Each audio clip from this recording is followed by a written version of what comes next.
Hi, everybody. I'm Rogers Healy, and welcome back to Rogers That, a podcast still dedicated to selling without selling out. And today we have somebody who epitomizes what it's like to take it to the next level and stay there, all while being himself. Ladies and gentlemen, he's an SMU fan, he's a Texan, and he is what we like to call a cinema-magician. Those are not our words, those are his. Today we have my dear friend, Mr. Thaddeus Matula. Thad, thanks for being here. You're very welcome, and you really nailed that. Thank you. Have you decided to do podcasting for a living now? Well, Thad, as soon as this thing takes off, ever since after our interview airs, it's going to be where my main source of income comes from. So thank you. Of course. You're welcome, and I'm glad to do it gratis and give you a career because clearly nobody knows you yet. Well, I'm getting there, and I think that this Rogers That thing is the first thing I'm going to go and use as a platform to self-promote.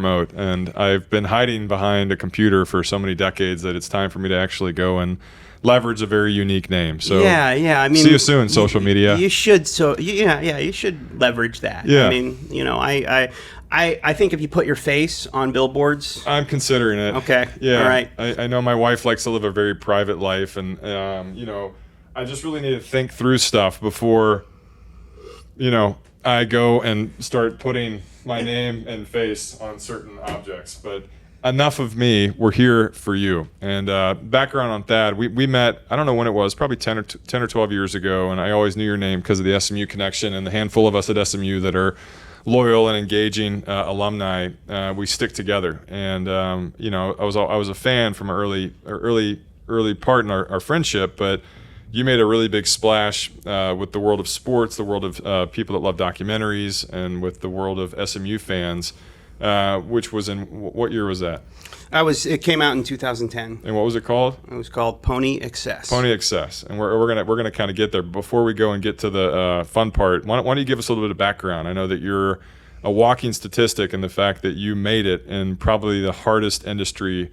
Real estate and film, I think, are the two hardest industries to make it because there's a lot of people that are talented, but a lot of people that are also lazy. But what got us where we're at today? Well, you got to be able to hear no a lot and keep going back. And you have to figure out like what your passion is, what really moves you. So the great thing for me is that I knew from a young age that this is what I had to do, and what I wanted to do.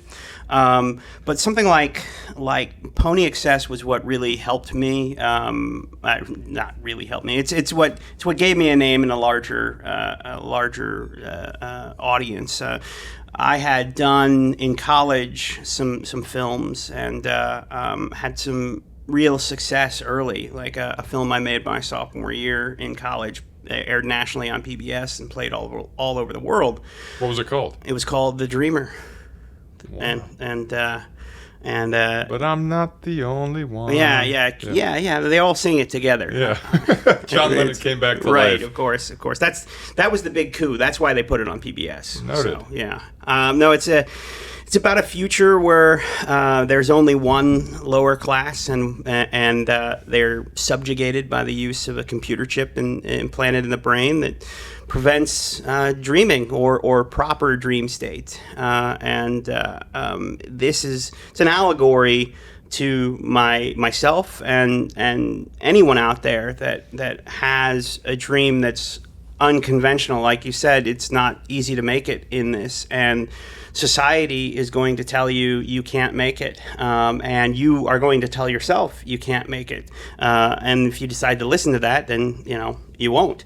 But I wanted to create a society in this film where you would literally get killed for following your dreams and have a character that followed them anyway. I've done some growing since that time, and now I'm going to make a feature film of it. I'm excited about getting to that chapter of my life, but I know now that it's much more, at least from my experience, it's not just following a dream. It's following what the universe is revealing to you, because so often we think we have to, things have to happen in a certain way, and we become so focused on them happening in a certain way that we miss what's right in front of us, the opportunities that are right there. And I've done a lot of work to be in the present, and in that time, as I've done this, I have discovered that I feel like we all at times have that knowledge of the next thing to do, and we often won't do it because it's like a mountaintop, right? And you can see the mountaintop, and you can see the first couple steps, but all the thousands in between you don't see, and so we never take that first step.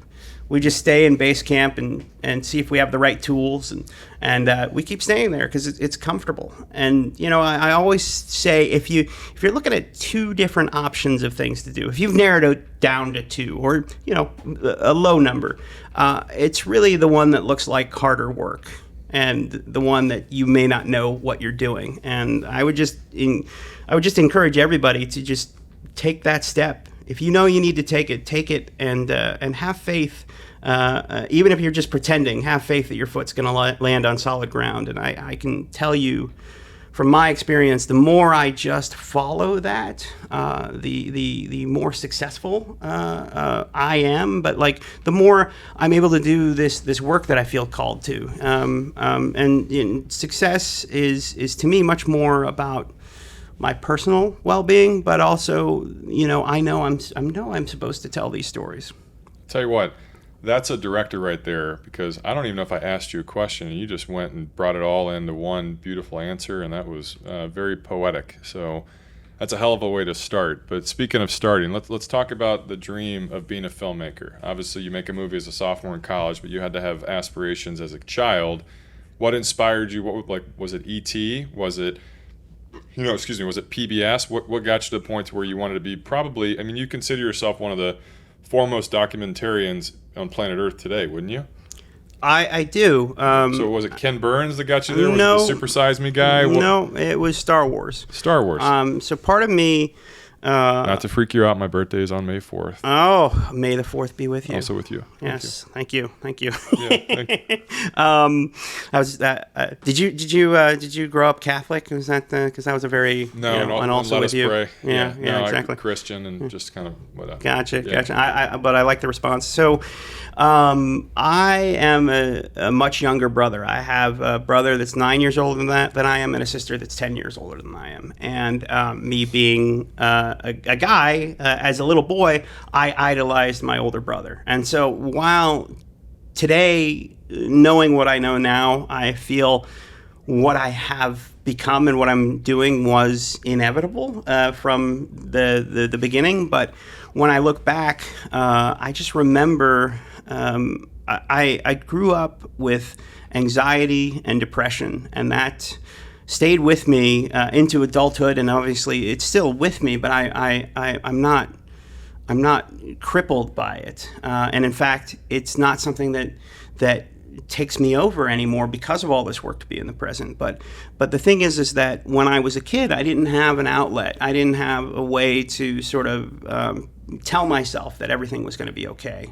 I didn't have many friends because I was very emotionally. It was easy to get me to get a rise out of me, and so often I wasn't actually sick, but just felt sick and would stay home from school and would turn on the Star Wars trilogy, the original trilogy, and it could take me to a place where there was hope, where people did things together, where friends came together to achieve the near impossible. And I knew that while, yes, it would be great to be a Jedi Knight or to be Han Solo, but what I really felt is I want to be the guy that takes you to these places. I want to be the guy that tells you it's going to be okay.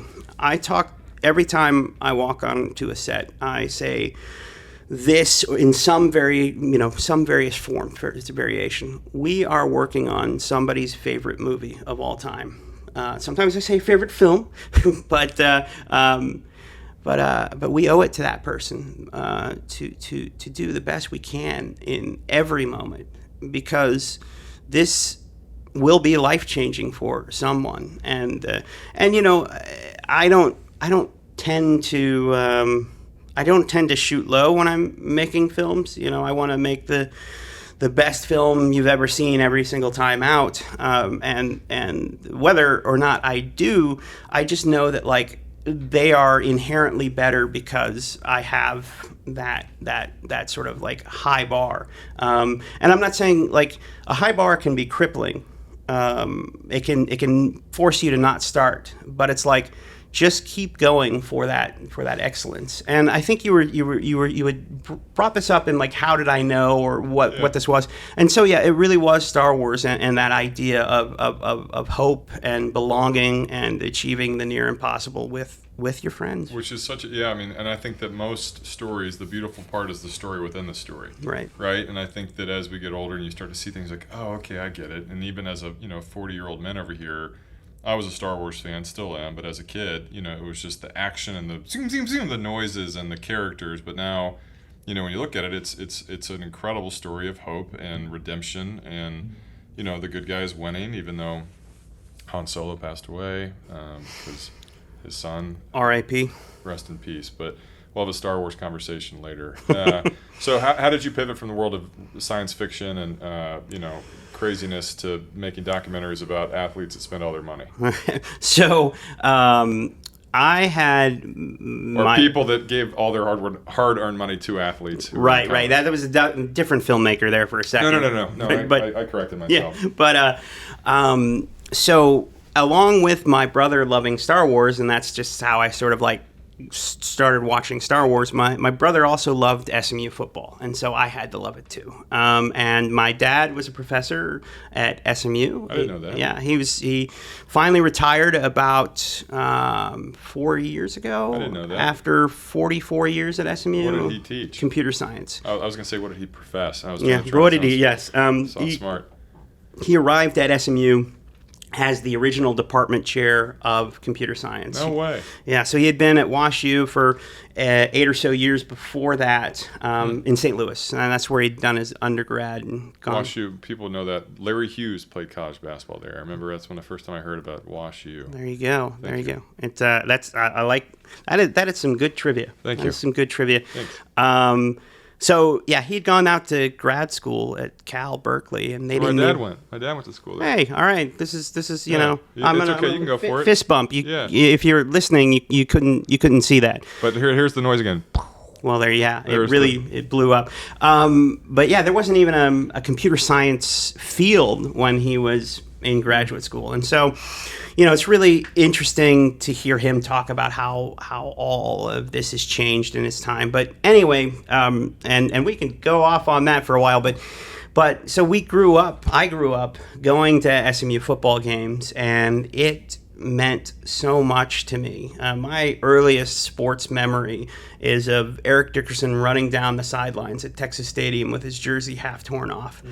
And SMU got the death penalty when I was 8 years old. And when you're 8, everything is uniquely yours. You share things, but not how you feel about it. Now, I becoming an adult, I've discovered that unlike maybe a professional sports team, and maybe some people have this kind of passion too, but for grown adults, your college team is still uniquely yours. But at age 8, the program was shut down, and they said that we were cheaters, and they took it away for 2 years. And when you don't have something that's that important for a year when you're 8 is like a decade, and it felt like forever. And there was insult to the injury, and then beyond that, we weren't good for 25 years. During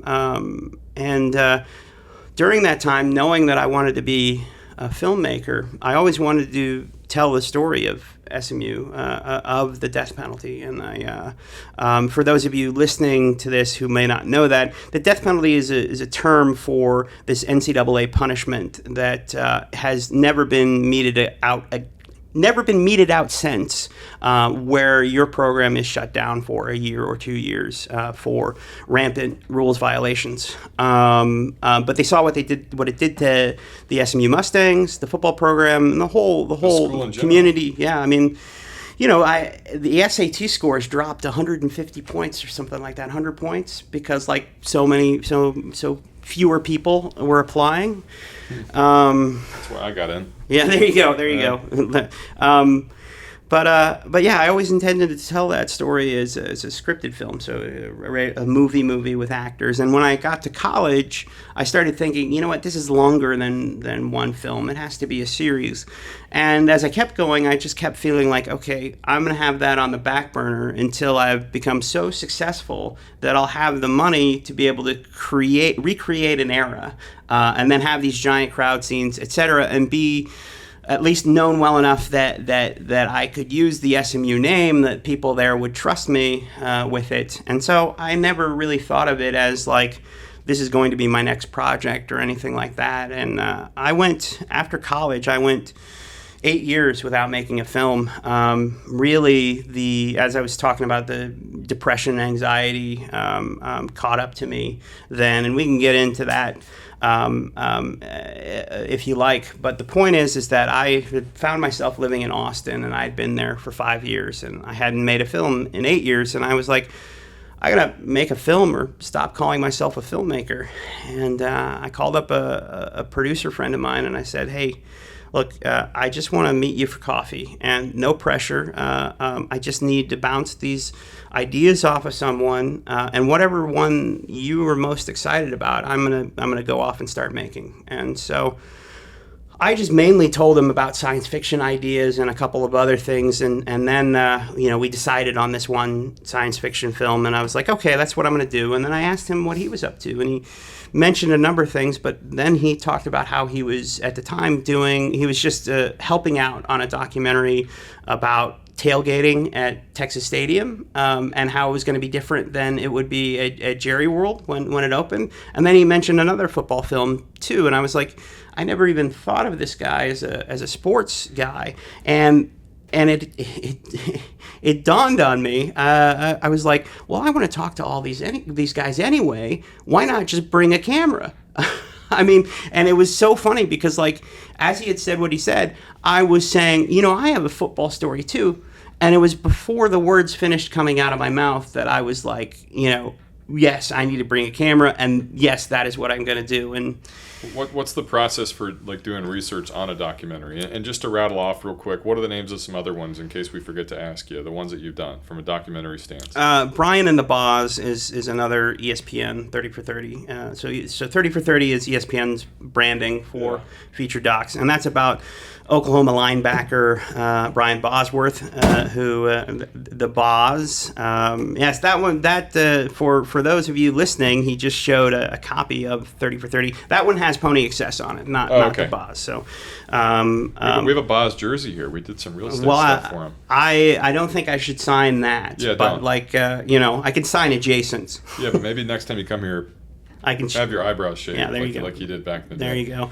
And I also did a series called Indivisible, Indivisible with Nate Boyer for the NFL. That was if you can believe it, a series on social justice for the NFL. We just took Nate Boyer around the country and put him in uncomfortable conversations. He's the guy that the Army veteran, Special Forces that met with Colin Kaepernick when Colin first started his protest. Yeah, you were talking about this at lunch, and he got to be pretty big through just being a good observer, and came with some conflict. But so talk to us about your process for actually vetting out documentaries. How much time goes into an hour-and-a-half film, to the back end? Maybe we don't appreciate it, but this is all part of your process, where instead of going to be the next George Lucas or Spielberg, you want to be that.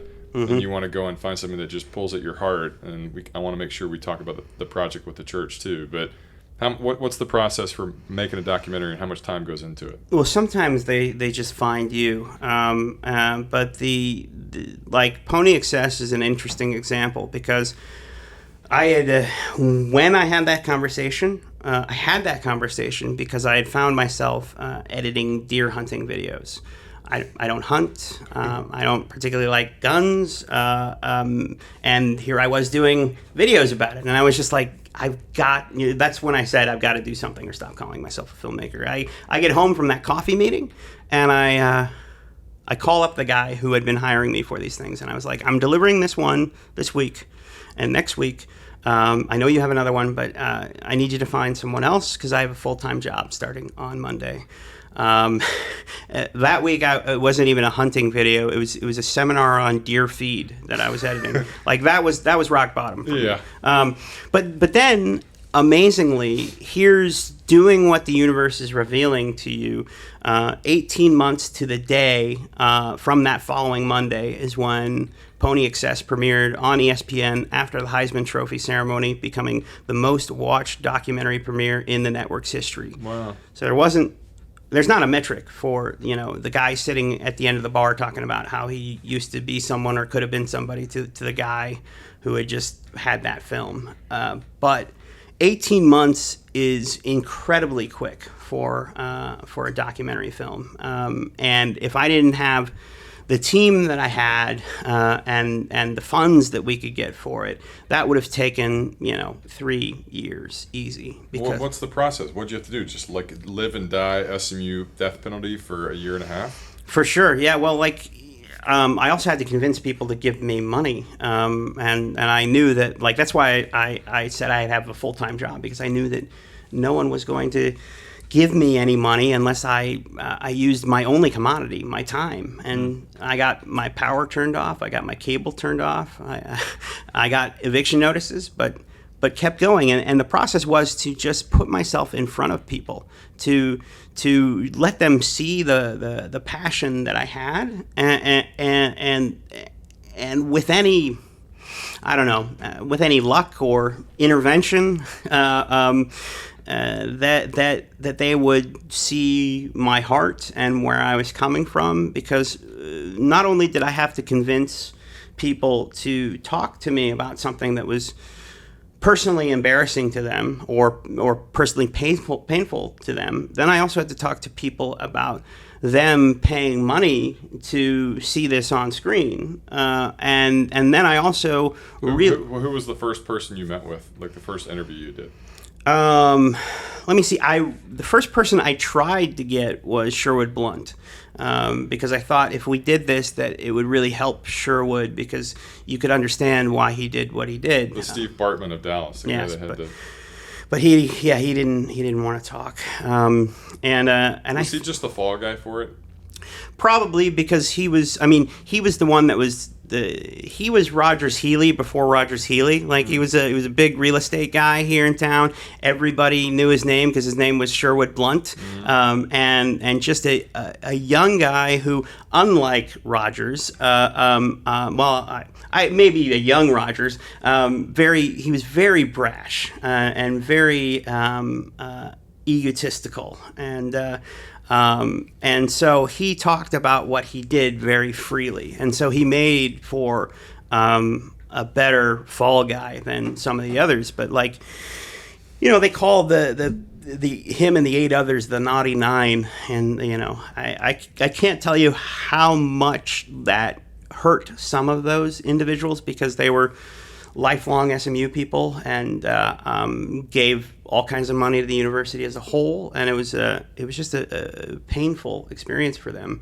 But one of the first people, I felt like June Jones was going into his second year at SMU then, and he was always very media savvy, and I wanted to, and also he had a reputation at the time of being a turnaround artist, and here we were in the second season, or going into the second season of him, and I felt like not knowing of a ESPN 30 for 30, which would provide the platform, I felt like I needed something that would anchor it into the present. And so why not use that current year to do that? Because it was 20 years since the return from the death penalty. It was the second year of June Jones, and it was like, if June can't do it here, then no one can. And I don't recall, actually I was able to get. I think I had gotten Forrest Gregg even before I talked to June, but like the idea of just convincing him, and a lot of people say negative things about June now, because at least SMU fans, because they don't remember what it was like before he was there. They only remember that at the end we were losing again, and and I just know how much I owe to him, because he believed, and I also remember the first ex-player I went to was Lance McElhaney, because he's findable. Yeah. And but like, it still didn't mean. I mean, it's still, just because he's findable didn't take the pressure off. You know? Well, I want to make sure we're staying true to the theme of this, because you and I could talk SMU football for a long time as a couple loyal fans that have had their heart broken. But in the world of film, and as we get to the advice segment of the conversation, how did you stay true to your mission with making these films, but also, knowing that the competition is it's immeasurable, literally, knowing how many people want to do what you've done, and you've done it multiple times. What was the headspace for you to kind of press on? Again, I mean, I know it's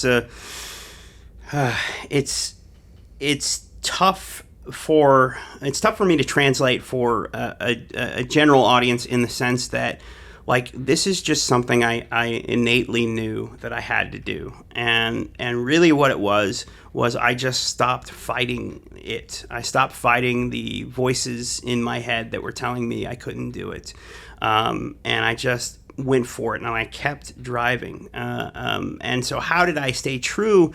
Honestly, I've spent a number of years working on several different projects, and a lot of them have come with them needing to have funds raised for them. And I think I've really discovered that how I've stayed true is that like, if you're going in a fundraising mode, it really has to be very personal for you, at least when you're coming from a position of not having any money for something already. It has to be that personal thing that you can keep going back to the well, and you can keep relying on that, and letting your passion and just trusting it. That's what's gonna, like, open doors, knock through walls, create doors that weren't even there. It's just like, it is leaning into that, I have to do this. I have to be the one to do this. And again, you have just as many critics inside your head as outside. And like, I think, again, it's going back to that idea of just having faith. And it's really hard, because at the beginning, you don't know where you're going. You don't know what it looks like. But I can guarantee you, if you say, I want to get to the top of that mountain, you at least know what the first step is. So just take that first step, instead of sitting there thinking about, like, well, what are those other steps going to be? You just have to take the step and keep walking towards the goal, because eventually you'll be on the mountaintop. I love that. What's the best advice you've ever received? Oh, I was going to give you some other advice. What's the worst advice you've ever Well, no, I was going to say about that. Like, I love this line, how do you eat an elephant? One bite at a time. Yeah. So, like, that's just like, if you're sitting there and you're like, I don't know how to do this, I can't figure out how I do this, you're going to be in that trapped space forever. Yeah.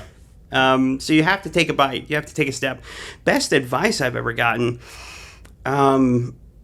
it's to live without expectations, and this is a nuance here, because, like, yes, when you are trying to achieve the impossible, you have to set goals and have these expectations, quote unquote. But, like, if you go about your life expecting things to happen, you are inviting misery into your life, because things can only go the way you think they should in one way, and there are millions of ways it can go in other ways. And like when things don't go your way, that's when you get into like the world is against me. I can't believe they would treat me like that. This kind of thing. It's all this poor me cycle. But if you can work it into living a life of intent, like today, my intent was to come in and talk to you on this podcast, and just go and be present. That leads to so much better success in all things than like I have to go there and we have to have a great conversation, because like what would that great conversation look like? And so much of our lives is about just missing our expectation and being miserable about it, and then being so miserable that we miss the next opportunity. And I have this friend who I found meditation, and it's something that it helps immeasurably. But one of my meditation teachers, he draws this chart where on the top of the chart, it's more of a blank page, and at the top there's a circle, or it's a cloud-looking thing, and on the bottom there's a line. And in the circle cloud-looking thing, he writes, "The way I think things should be." And then down on the line, he writes, "The way things are." And then he draws a line connecting them and an arrow to it, and it says, "Suffering." The farther things are, the way I think things should be is from the way things are, the more miserable you're going to be. And I know that's strange to say in this context, because we are talking about dreams, and we are talking about doing things that can change the world or change your world. And so you have to have that idea that's up there in space, but how do you do that without it crushing your dreams, with the weight of how big that is, not allowing you to start? Well, I think it's actually really perfect context for this, because the whole thing, I think, is not just being a salesperson. It's about keeping your head right and making sure you're pursuing things that, whether you're eating an elephant or fighting your demons. I think that's the whole theme of this, and I struggle with it. I still struggle with it every day. And you and I have kind of similar backgrounds, where I was, I preferred to be by myself as a kid versus in social circles, and I still kind of prefer that, which does not lend to being, a bigger success in the world of sales. But I think that's kind of part of the journey. The last question I've got with this whole, part of the conversation is with balance. You literally, your 18-month commitment, you live it, but how do you go and find balance between putting together a film, a movie, and being Thad, the son, the friend, and the person? How do you go and actually work on perfecting that? It's like, work-life balance doesn't necessarily exist with me, because I'm really just working to be true to who I am in all things and in all times. I feel like it would be nice if my schedule could work out, so that I could focus more on each thing at different times. But it's something that, like, when the momentum hits on a project, you've got to ride that, and you've got to keep pushing. And at the same time, though, because being a son, a brother, a friend, a mentor, a mentee, all those things mean a lot to me. It's also just that commitment to being, again, this whole true to yourself. It's not necessarily that it's just like, it's again, knowing what's in your core, and understanding also that, like, if you don't do these other things that make you fully human, you're not going to be showing up the way you want to show up for whatever opportunity is there. And so always just work on being there when you're there, and showing up the way you can, the way you want to, because we don't control much in this life, but we can control that we show up with, just with an open attitude, and so many great things happen when your eyes are wide open.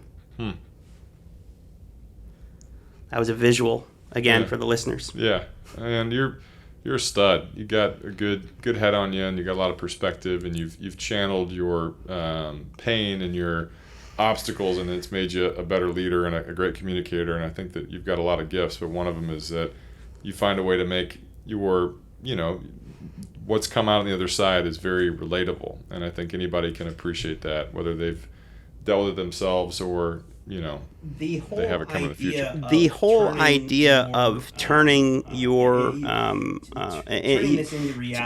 turning this into reality. It's also working to no longer be the judge of things, individuals, things outside of your control. If you go with the fact that I don't have to be right, that's a very hard thing to come to. But when you can actually own that you don't have to be right, there is such freedom with that. And the idea is that, not that you don't have your own opinions, but it's then not being slaves to those opinions. I used to be very upset that we couldn't come to a consensus on the climate, and it used to really just keep me from doing anything. It really brought me down. And one day I started talking about how we need to look for solutions for everything, for life. And all of a sudden I realized that in some ways I was talking about that element of my life. And I was like, I don't have to sit here and feel bad about it. I might not even be right, Maybe the whatever the consequences are or what's supposed to happen. But I can have this opinion, and I can let it inform my next step, and I can take a step towards a goal. And that's gotten me through Central and South America doing conservation documentary work. And in fact, some work we did in Jamaica is about to be featured at the British Natural History Museum. We were a part of saving a species, which is the Jamaican iguana. Seriously. It's kind of jaw-dropping to realize that you've been a part of something so crazy as. Do you think they'll change the name to? Oh, look at that little Thad. Well, the long-tailed Thad. The long-tailed. Is that one of those Matulas? All right. Yes. Well, there you go. Yeah. Yes.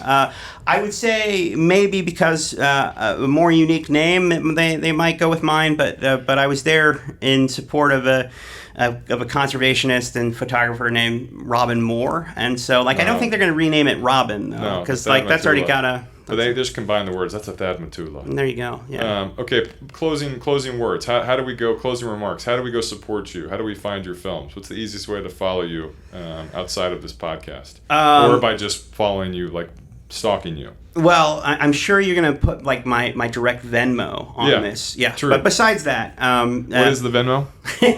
At Thad Films. Thad Films. But actually, that's what I was going to say though about Instagram and Twitter. I'm at Thad Films, and I will very much answer everybody. Really? Yeah. I work with a guy who contacted me out of the blue, and a lot of people have, and it's funny because he produces for me now, and at times he's like, you really have to stop giving yourself so much to those people that contact you, and I'm like, Ricky, you wouldn't be here if I didn't do stuff like this. Touche. I like that. A man for the people, a man for the ponies, a man for the world of film.